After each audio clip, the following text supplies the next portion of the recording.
Genesis 3. The fall of man.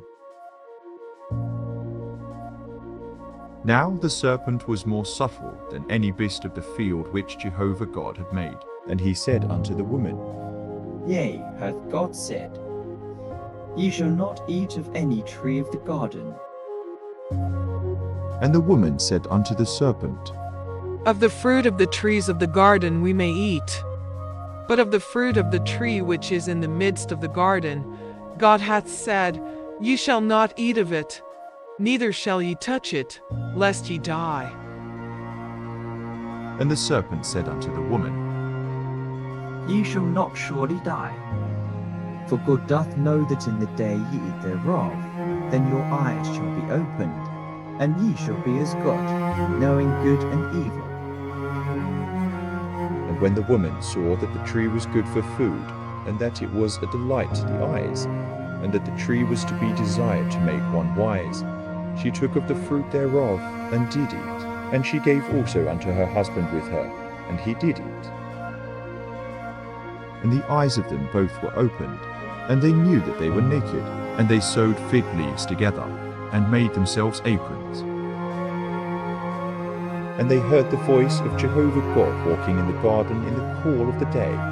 And the man and his wife hid themselves from the presence of Jehovah God amongst the trees of the garden. And Jehovah God called unto the man, and said unto him, Where art thou? And he said, I heard thy voice in the garden, and I was afraid, because I was naked, and I hid myself. And he said, Who told thee that thou wast naked? Hast thou eaten of the tree, whereof I commanded thee that thou shouldest not eat?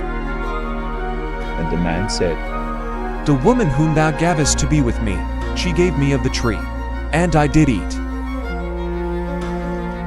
And Jehovah God said unto the woman, What is this thou hast done? And the woman said, And the woman said, The serpent beguiled me, and I did eat.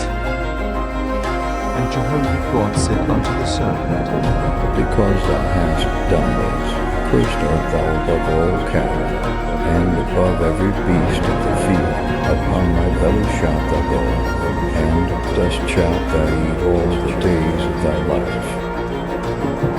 And I will put enmity between thee and the woman, and between thy seed and her seed. He shall bruise thy head, and thou shalt bruise his heel. Unto the woman he said, I will greatly multiply thy pain and thy conception. In pain thou shalt bring forth children, and thy desire shall be to thy husband, and he shall rule over thee. And unto Adam he said, Because thou hast hearkened unto the voice of thy wife, and hast eaten of the tree of which I commanded thee, saying, Thou shalt not eat of it. Cursed is the ground for thy sake.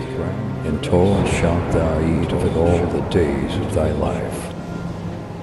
Thorns also and thistles shall it bring forth to thee, and thou shalt eat the herb of the field. In the sweat of thy face shalt thou eat bread, till thou return unto the ground, for out of it wast thou taken. For dust thou art, and unto dust shalt thou return. And the man called his wife's name Eve, because she was the mother of all living. And Jehovah God made for Adam and for his wife coats of skins, and clothed them. And Jehovah God said, Behold, the man is become as one of us, to know good and evil. And now, lest he put forth his hand, and take also of the tree of life, and eat, and live forever.